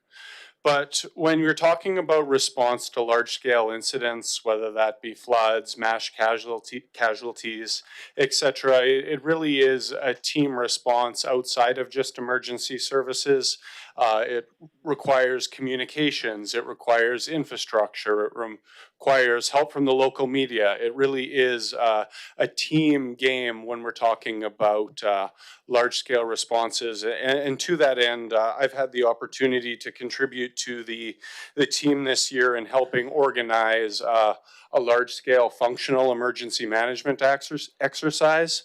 We received some grant funding from the province in 2023 to host this exercise. So on March 12th, we held this exercise, which was a simulation of a response to a fictitious breach of the Dixon Dam. This exercise involved a mock evacuation, the activation of our emergency operations center, and the usage of an incident command post. We had roughly 50 people participate in this exercise, the majority of which were town staff. However, we did have the staff sergeant from the RCMP out, as well as some people from Kneehill County came to assist us as well. This exercise really served as an excellent opportunity to assess the state of staff readiness to respond to major incidents, as well as identify gaps in understanding that we can leverage to improve our response in future years. After the event, we did have a sit-down debrief with participants of the exercise and identified some action items for next quarter, and we're looking forward to taking those on. So I'll pass the baton back to Greg here. Just further the emergency management, every year we have an audit with our field officer, who was also present on the exercise, that Trent did the lion's share of work to get it off the ground. And every year he reviews our emergency plans, what we're doing, what we're reviewing, best practices and stuff. And again, this year he had nothing but good things to say about the plan that we have and the ideas that we have to augment that with additional, such as animal care or companion animals, other little things that are significant at the time, but they're kind of like an appendix in addition to the emergency plan. Anybody that was here, I know Mrs. Koberg was, for the real world 5 years ago, state of emergency that the town went through, you notice there are significant things happen to people in that crucible. And people are ripped out of their comfort and the homeostasis of their usual position and thrust into a job. And it's very interesting sitting back from my point of view and the length of time that I've been doing these things since I was a teenager, more or less, one form or the other, to see the reaction and to see who comes forward and who has significant difficulty, all valuable staff, but it's interesting. And Mrs. Koberg, you were witness to a lot of this for real 5 years ago. But even in the one 2/3 of a day exercise that we had, and in the debrief afterwards, it's very interesting like Trent says, it's a team effort, and it's really, it's a come as you are. It's a come as you are. Whoever's here, the best person for the job, it's irrelevant, you know. The main thing is the protection of the community, the protection of life, protection of infrastructure. That is significant, and whatever means has to be taken by whoever is available, whoever can do the job, and we stick to the mantra and the code is what will get us through. But again, I can't thank Trent enough for the work that he did on that, and everybody that took part. It's very interesting. I think we've covered off the financial impact. Yes, I believe that's, if anybody has any questions, we're happy to Tom? answer them.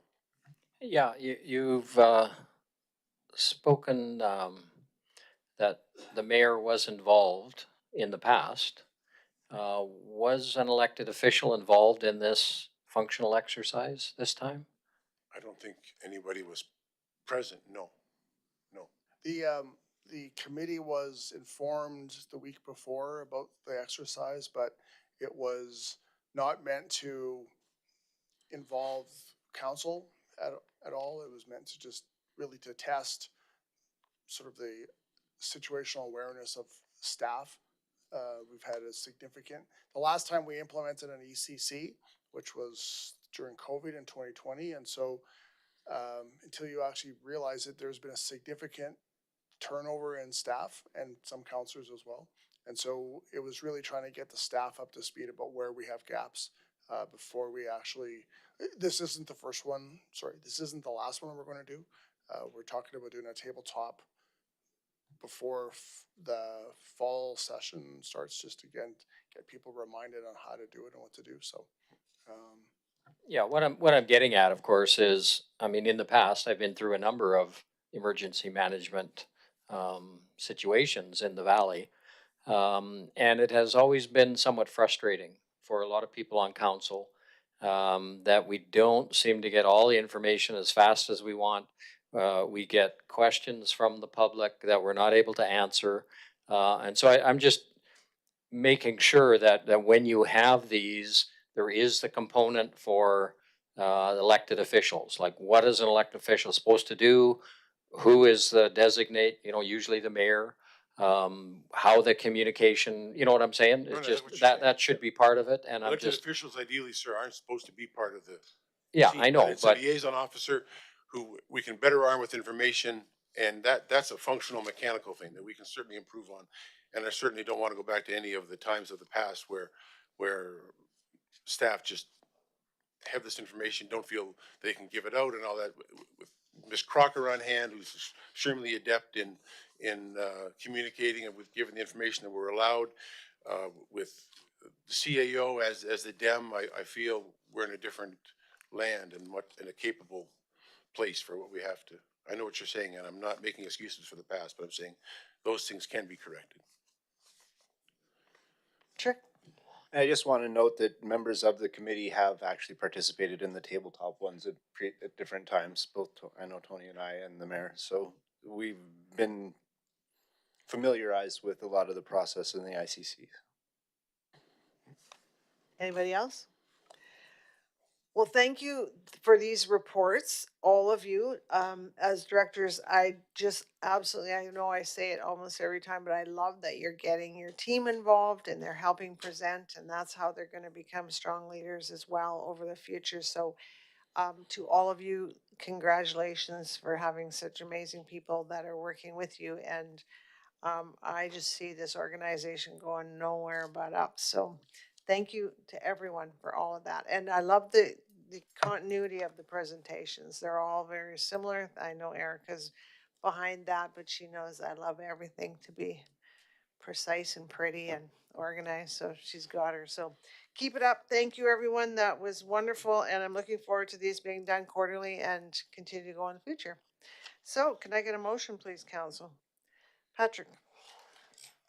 I move the council accept as information the 2025 first quarter department report for emergency and protective services as presented. Seconder. Tom, all in favor? Carried. And Greg, animals will always be looked after. as long as you're at the helm. So they're very blessed to have you. Thank you, Ms. Cole. Thanks. All right. Okay, let's move on. I just lost a couple counselors, so I guess we've got to just wait 1 minute here. Not enough of us. Okay, we'll just take a 2-minute break.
Welcome back, everyone. We will move on now to 6.3.1, and we will welcome Greg Starch to the front, please.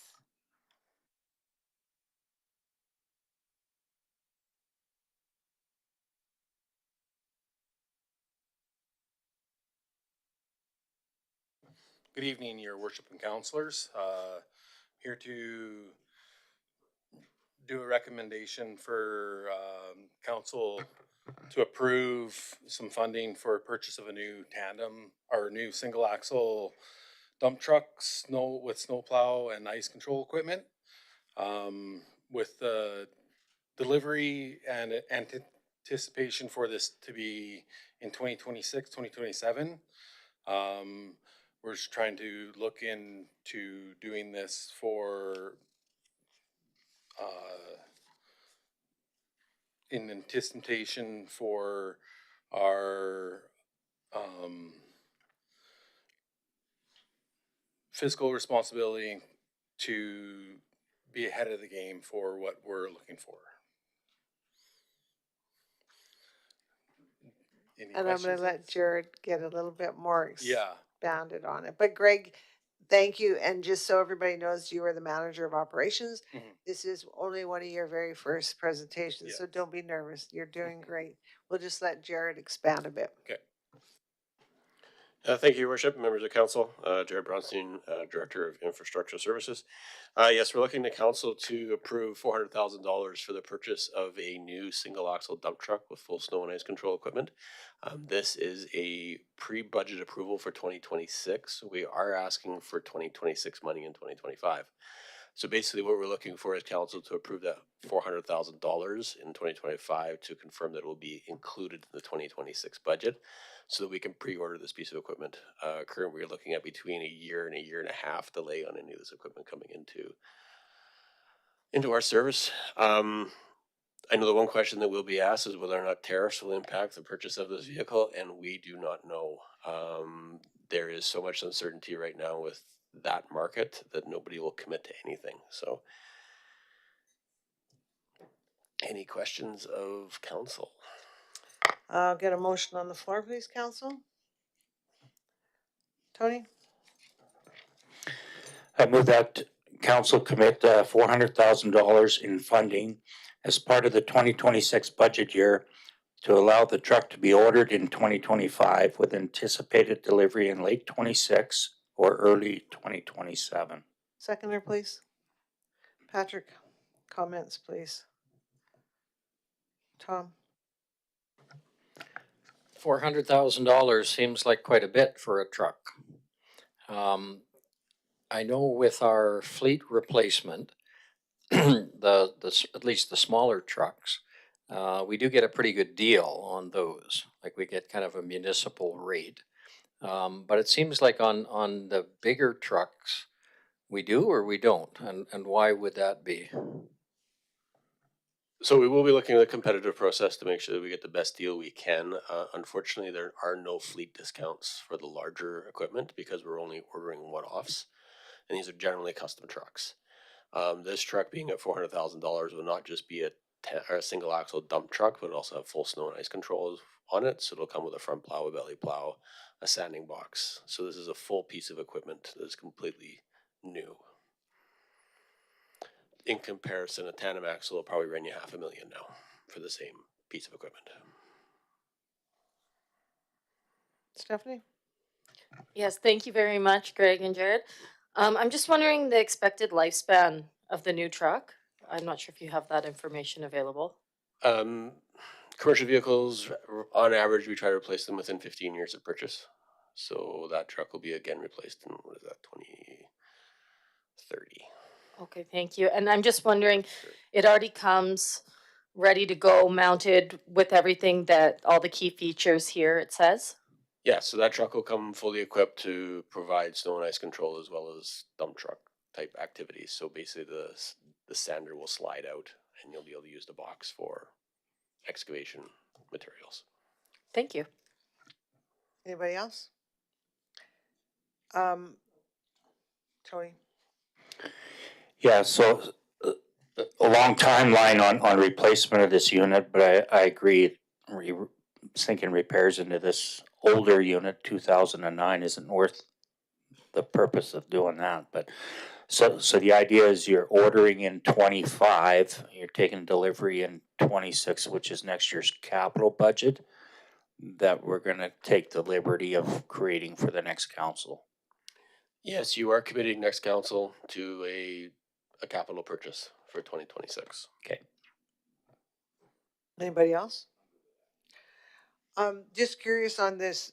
So the one that we have, we obviously need to use it because until the new one comes, correct? So luckily this time of year, we generally don't use our full equipment list when it comes to tandem axle dump trucks.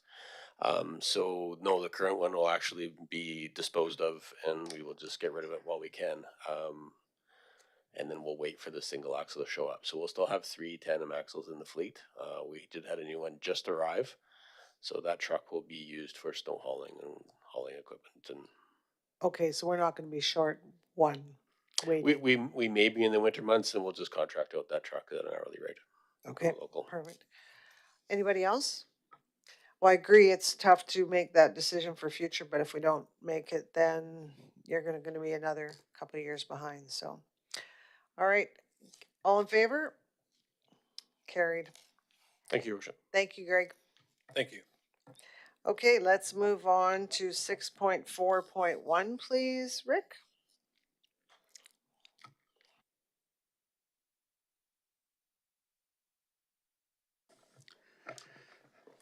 Mayor Kohlberg and councilors. My name is Rick Ladisser, and I am the manager of Recreation, Arts, and Culture. And with me, I have Andrea Levitt, who is the aquatic supervisor. And unlike my coworkers, I choose not to go on the podium because I'm vertically challenged, and you may not see me. So here I sit. So I would like to ask for a request for a decision for the pool operation for the summer of 2025. As we've all know, there's been a long awaited anticipation for our hot tub repair. Thanks to infrastructure, they've gone ahead and awarded the job to Pinnacle Aquatics Group and actually came under budget, which is great. When this is going to happen, we will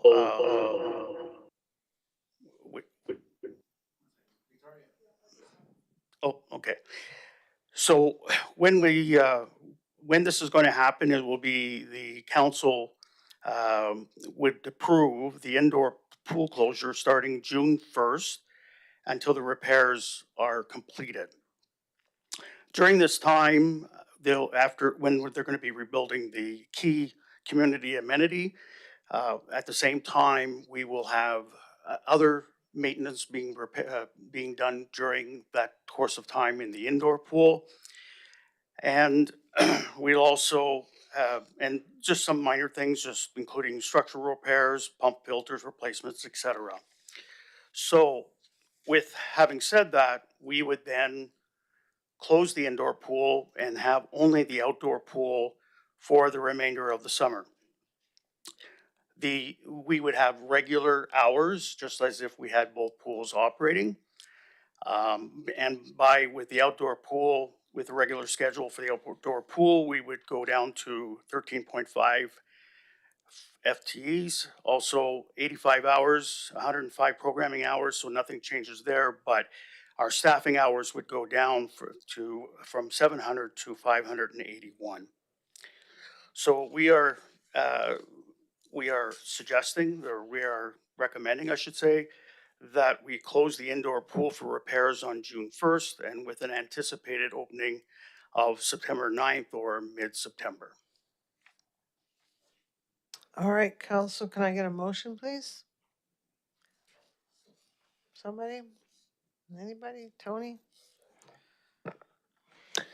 I move that council approves the indoor pool closure for repairs on June 1, 2025, with an anticipated opening on September 9, 2025.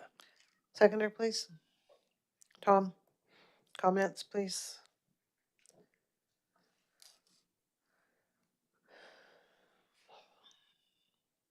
Guys, looking, Tony, go ahead. So there'll be some operating cost savings here due to the reduced amount of staff that I guess will offset some of the expenses of going forward with the hot tub fixture. Is the annual maintenance going to be done at the same time through this duration so that we're not looking at another shutdown later? That's the whole intent, having all the maintenance done rather than having it done in September as it normally is. It will all be done prior to the pool being open, the indoor pool. Tom? Yeah, I'm just wondering about the communication. I mean, typically with our recreation facilities, we have peak times and everybody wants to use the pool at the same time. Everybody wants to use the rink at the same time. So I'm just wondering if as part of the communication, we could emphasize that, you know, there will be times when the pool might be available that aren't in peak times for groups, for lessons, for, you know, swim club or whatever. That might be advisable. Yep, duly noted. Anybody else? Okay, just a couple from me. So you have the 5 on hold for seasonal hires. Is that these for this? So these wouldn't come forward if we approve this? Your worship, the 5 on hold are for 4 lifeguards and a second shift supervisor. That were seasonal only, not our casual staff, but the seasonals, yes. Okay, so I'm just having a tough time making these numbers work. So you run 2 pools at 17.5, but you're gonna run 1 pool at 13.5, and you're gonna have a 40-to-1 ratio in 1 pool? That's not adding up to me. So we have to remember that we normally have 2 pools. We're going to see, instead of the number split between 2 pools, they're going to be all in 1 pool. So yes, there is going to be a reduced amount of staffing required, because instead of splitting that number between 2 and having to have 2 staff always on each pool, they're now going to be in 1 pool. So if we had like 60 people split between 2 pools, we have to have 2 lifeguards. Well, 60 people in 1 pool, that still requires 2 lifeguards. So we're not going to see a ton of staffing decrease, because everybody's just moving to 1 pool rather than being split between the 2. Yes, but you're managing one pool versus managing two pools. So before you would have 6 people in one pool and 6 people in another pool, but now you're putting 12 people in one pool. Like, how often do you have 60 people? How often do you have more than 40 people in one pool?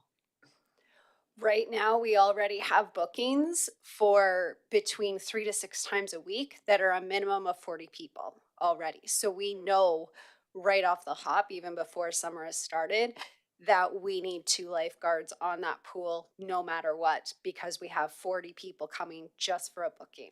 And then on top of that, we would have the regulars, and then we have the tourists, and it's exponential because of the summer is our busiest season. And I agree, but last year we had an outdoor pool, an indoor pool, and a water slide. Now we have one. So I guess I'm just asking, like, if we're having, is this 13.5 gonna be plus the 5?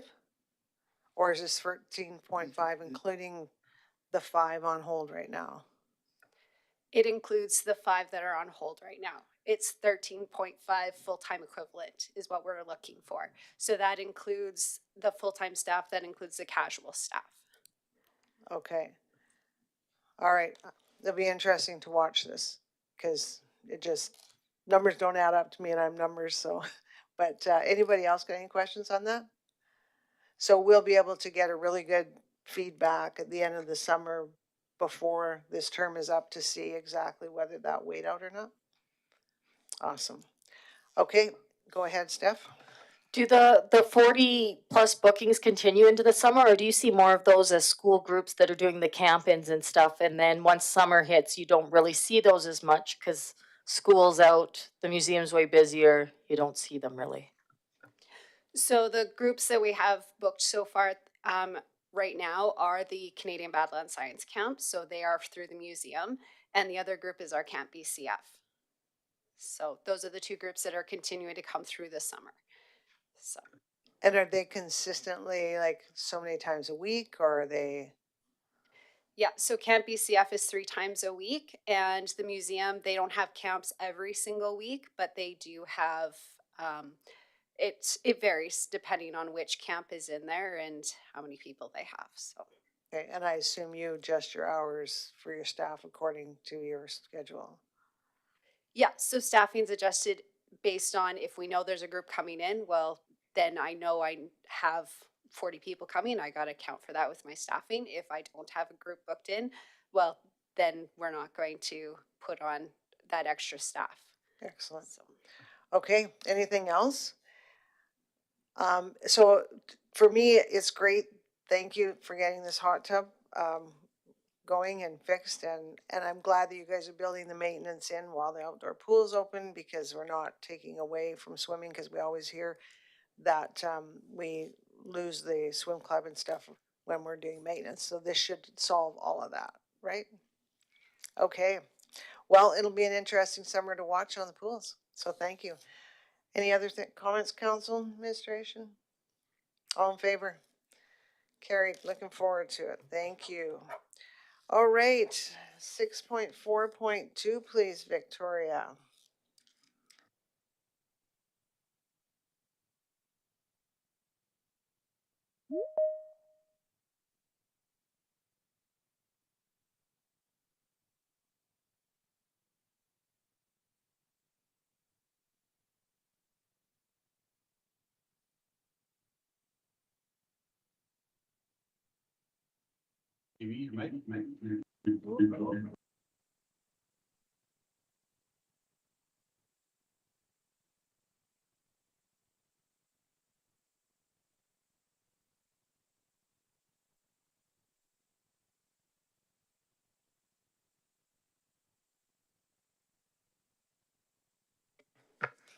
Good afternoon, Mayor and Council. My name is Victoria Chen, Chief Financial Officer and Director of Corporate and Community Services.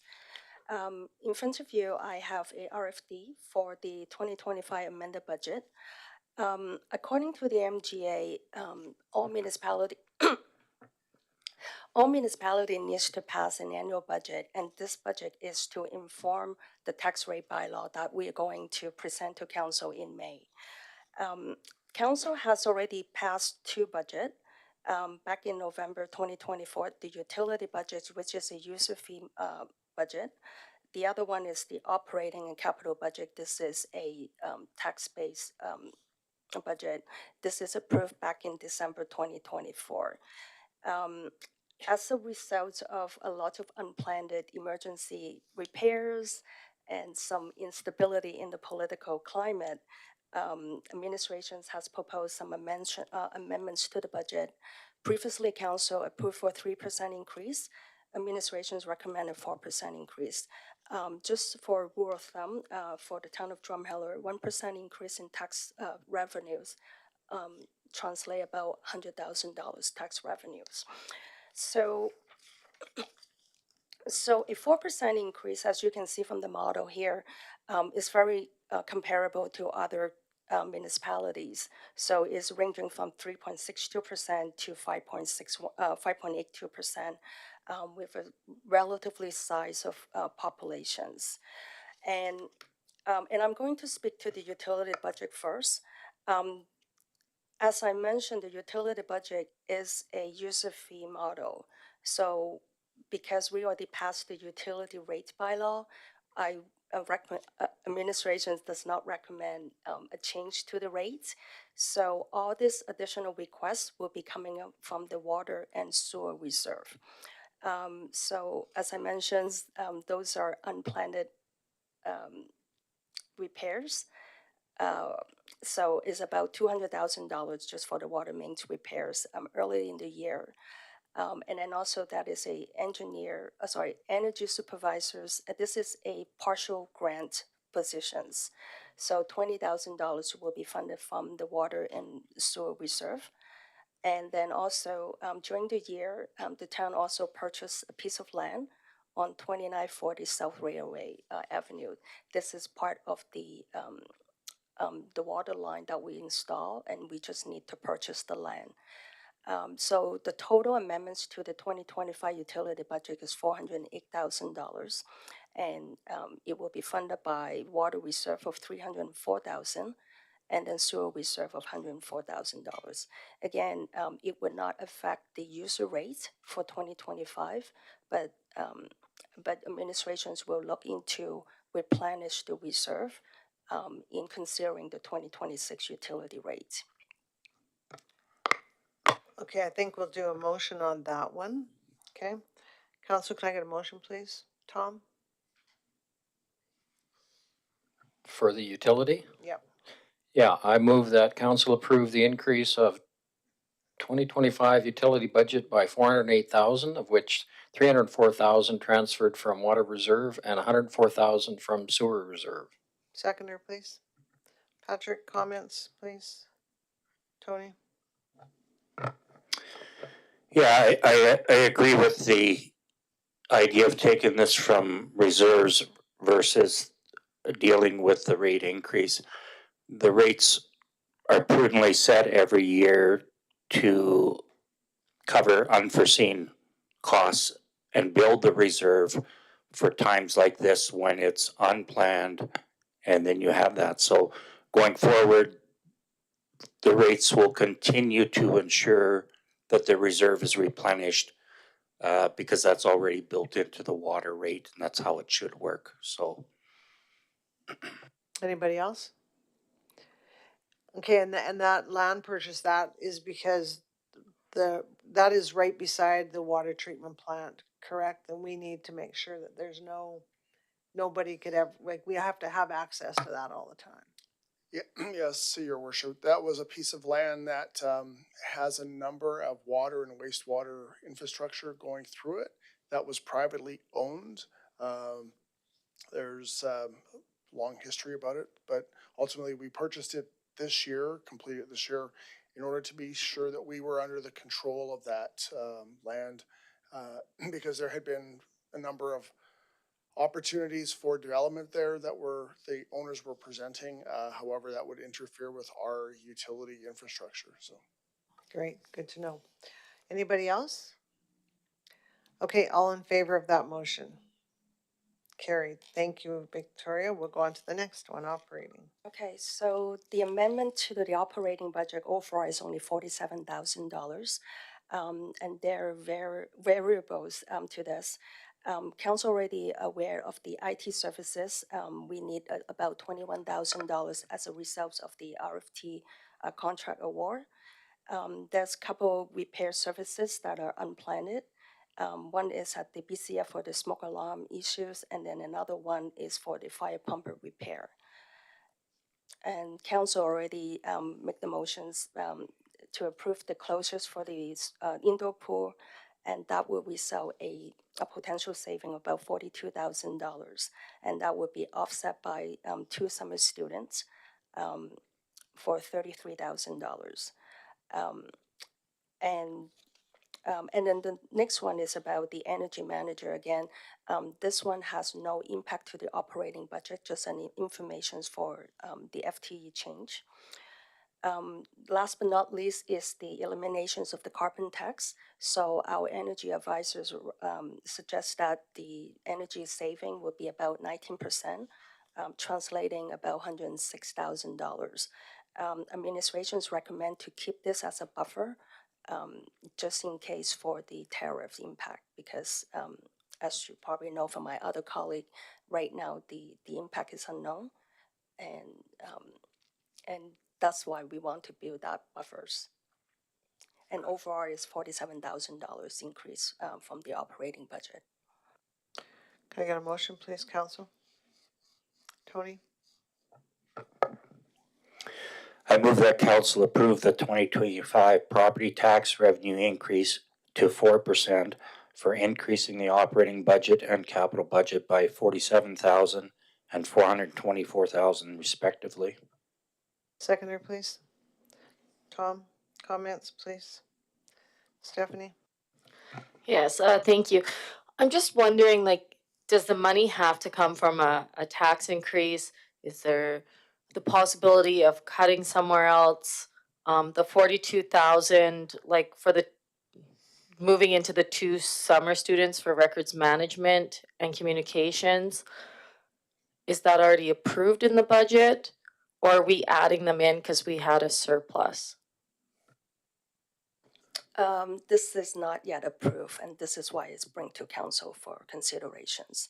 And in terms of the 424,000 that is in the capital, basically, as you can see that my colleagues has really making some due diligence in offsetting a lot of the reallocations. So the only 2 basically net impact would be the Hoodoo's parking, that is a 250,000. And then also the Lehigh reclamation, that is the flood project. With the grant, we are talking about 174,000. So the total impact for capital is 424,000. And the 424,000 will be coming out from reserve. And so the only additional impact would be about $100,000, would translate a 1% increase from council previous approved from 3% to 4%. So we are doing a combinations of increase in tax as well as the usage of the reserve. Anybody else? Patrick? I'm just curious with the provincial's announcement, the province's announcement of increasing the payment for taxes in lieu to 75%, how much of an impact did that make on our budget? It's very minimum. We only have only 3 properties that subject to it, and is not impactful. Okay, thank you. Tom?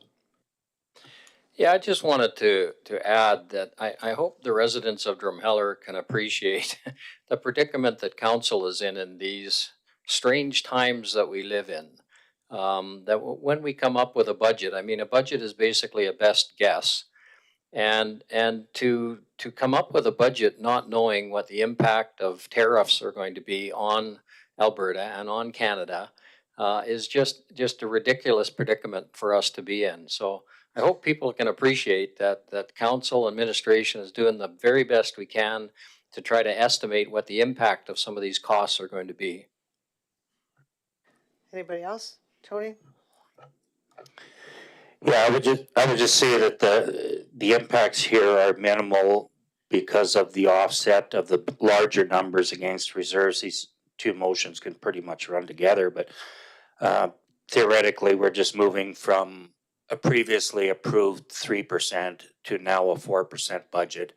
It's going to generate an additional $108,000 in savings, or additional revenue, I mean. But again, it's to offset essential services, IT services that have been awarded, unplanned smoke alarm issues that are happening at the BCF. So there will be other carbon tax savings and the impacts of tariffs and cost savings from swimming pool labor, et cetera, that should provide a balance of the cushion for the rest of this year. But really, all we're doing here is trying to maintain a balanced budget, hence the increase from 3% to 4%. And I think if I can add a piece to that, Councillor, very, very well spoken. We don't know the impacts of tariffs, so we might not need 100,000 of the 106,000 that's proposed to be saved from carbon tax on tariffs, right? We might be back in a few months' time and ask for more money because someone south of us has gone crazy or again. So I think that's a real unknown for us, but it's the best we can do with the information we have, right? Anybody else? Go ahead. Yeah, it's just managing through a time here of uncertainty. There could be some future impacts down the road. They could be substantial, but we trust administration is monitoring and looking for alternatives. And but at the end of the day, we have a town to run and not a lot of place to move on the tariff issue if it does come about. Anybody else? And I wouldn't get too comfortable with carbon tax either, because depending on who gets elected, they might just conveniently bring it back in. So don't get too comfortable. Okay, all in favor of that motion? Carried. Thanks, Victoria. Let's do the last one. So the last one is just a authorization from councils to transfer from the reserve to fund for two capital projects. Motion on the table, please, Council. Patrick. I move that council approve the transfer of $150,000 from capital reserve and transfer of $212,280 from contingency reserve to the capital projects of Hoodoo Parking Design Phase and Lehigh Reclamation.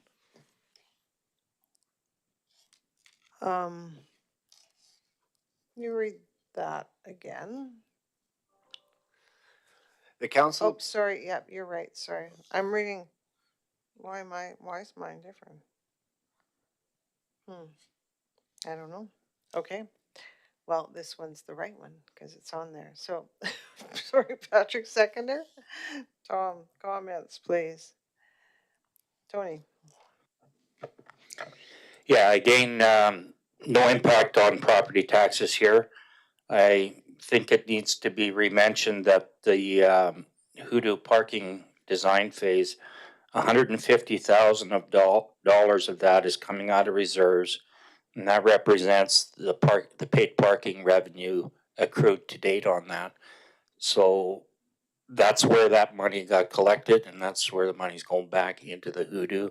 So it needs to be said again that it's not coming from property taxes, it's reserved parking fees. Anybody else? Tom? The Lehigh reclamation, that can't come out of flood money?